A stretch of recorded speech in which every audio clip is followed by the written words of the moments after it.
Everyone, and welcome to your first video tutorial of the term. What I want to share with you in this session are 5 tips for a successful term for FAS 201 and or 202. So tip number 1 is to jump right into your MindEdge eText.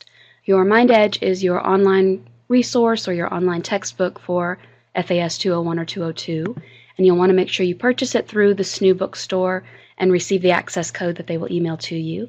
And then you use that access code to enter into the modules for the first time. You won't need to use that code again after that initial entry.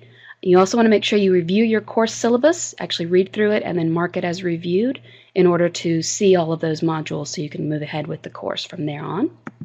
Once you've gotten into the MindEdge text, I wanted to mention a PDF download option that you'll find on the first page of each module. This is just an option that for those of you who like to have a text version of something, you can even print it out, you can have it on your tablet or something to read it, as opposed to having it in the online version.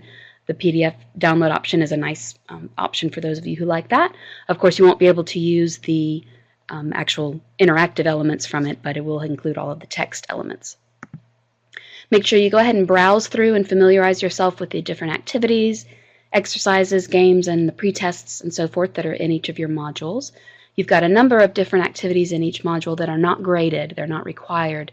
They are optional, of course, but you are highly encouraged to make use of them, and especially the pre-tests and the different exercises and games and writing and drafting steps that are in there, because they can help you in all areas of your course, of course, and you'll see those from week to week. Tip number 2. Think about your module discussion boards, and one nice tip I have for that is to think about this early and often. The sooner you can get into your discussion boards, or at least start thinking about your discussion boards from week to week, the more engaged you can be in them and the higher your discussion board scores can be from week to week. And then, of course, the more engaged you are throughout the week, the higher your scores will be as well. So keep that think early and often idea in mind. You want to keep that discussion prompt or the instructions for that week's discussion in mind as you read through that week's module. I have a separate video tutorial that you can find in here on the YouTube page about how to actually post in these module discussion boards, because they are inside MindEdge and not inside Blackboard. So once you get into the module, one of the first things you'll see in each week's module is that discussion board prompt. So before you even begin reading through the chapter, you'll have that discussion board prompt in mind to help you think about what you might write for that first prompt. Complete that initial post each week, of course, no later than Thursday night. That's the first deadline for your weekly discussion. But of course, if you can get in there earlier, that would be great, so you can have even more time to get back in and complete your response posts by the end of the week. And you want to participate and engage fully. You want to have substantial posts where you actually cite and refer to module content and specifics, so it's your way of being able to kind of show off your understanding of that week's reading and demonstrate that you have actually read through it and you have a good way of applying it to the week's conversation. You want to read the posts carefully that are in there by your classmates and by your instructor as well. Ask questions and respond to those that are asked of you. So it's always a good thing to go back to your initial thread and see if somebody might have responded to you with a question that you need to follow up on. It could be a classmate or it could be your instructor. And then, of course, make sure you complete at least 2 response posts, preferably on a separate day so you're not doing your discussion all in one day or all in one sitting. And make sure those are in by Sunday night, by the end of the module. And a reminder about plagiarism. You want to think about your module discussion boards just like you would any other written submission assignment for a course in college. These are considered written assignments, so you want to make sure you're not intentionally or accidentally plagiarizing or bringing in material that's not your own. So you want to proofread and cite anything that you bring in from an outside source, including MindEdge, to make it clear that you are borrowing information, and then make it clear what is your own information that you're typing in. Tip number 3, make the most of your module quizzes. You've got a module quiz almost every week. You don't have one during the weeks of your major final project assignments. So in weeks 3, 5, and 7, you won't have a module quiz, but you will in every other week. And you want to make the most of those quizzes, because in addition to your discussion boards, those are some of the kind of constant grades that are going in there to make up your overall score for the course. So review the pre-tests and the activities in the modules that I mentioned earlier. Those pre-tests can be a great way of actually preparing for the quiz. A lot of the questions will appear almost word for word on the quizzes, and some of them appear in different wording. So those are great ways to prepare for the quiz, as well as the activities, those ungraded assignments in the modules to help you prepare for those quiz questions. Remember that you have 2 attempts for each week's quiz.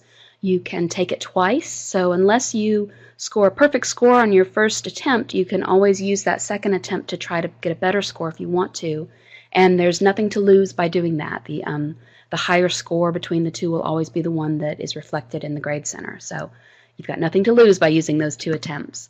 And you want to probably use that second attempt sooner rather than later when the information, of course, is fresher in your mind. But you can, at the very end of the term, go back and retake any quizzes that you didn't take a second time if you want to try to get a few extra points for the end of the term, assuming that that original quiz was taken on time, taken by that week's deadline. Tip number 4, the final project. I know it's just the first week, the first couple of days, but you want to go ahead and think about that final project and plan ahead. We'll have some tutorials and webinars later in the term that discuss the different steps that lead up to it, but the course is nicely scaffolded, so by the time you get through with Module 3, you'll actually be done with one major milestone, which is your introduction for the paper, where you'll be choosing your works of art and the theme that you're going to be discussing. Then in Module 5, you've got a second major milestone completed, and that's the rough draft of the final paper. And then in Week 7, the final paper itself is due. So again, we'll talk a lot more about this in the weeks ahead, but it's good to think about those 3 weeks, Modules 3, 5, and 7, and know that they're going to be some of your busiest weeks, so you can go ahead and plan ahead. And it's never too early, of course, to go ahead and look at those materials for the final project. Look at the grading rubrics, look at the assignment guidelines, and get some ideas going about what you might write about. Tip number 5, I wanted to share with you some helpful resources that are available to you as a student at SNU. The Shapiro Library, of course, is a fantastic database for finding the different research sources that are required for your final paper. You can always get help with a librarian on call with the Shapiro Library. And then there's also within your Blackboard shell, you'll see an art history research source that's a sort of a subcategory of Shapiro Library, where it sort of narrows down the database to resources that are particularly useful for art history and the humanities. Then, of course, there's the SNU Online Writing Center. You've also got a link to this in your Blackboard shell. You can submit papers, drafts, excerpts from papers, questions, anything to the Online Writing Center and get some feedback from them. And I believe the deadline or the guaranteed turnaround date for the Online Writing Center is 48 hours, but students have told me that they're often much quicker than that. They can get things back to you quite quickly, but when you're thinking about submitting something to them, especially in those busy weeks, weeks 3, 5, and 7, you want to make sure you give yourself enough time to submit the draft and get feedback from them and then incorporate it into your own revisions and edits. Then, of course, the learning community, which I hope you all have found by this point. You've got a link to this right in the course menu of Blackboard in your FAS 201 or 202 shell. You can link right into the community. It's a sort of a casual environment. It's really meant to be student-driven. I am the faculty voice that's in there, but I really have it left up more to your student peers and your peer tutors who are in there to answer questions, peer tutors who have been through FAS 201 and 202 before and can answer questions and give you some helpful advice. And then there's all kinds of resources and tips and reminders that are in that learning community that'll help you throughout the term. And then, of course, you can always find the schedule of these weekly video tutorials in there as well. All right, thanks everybody, and have a great term.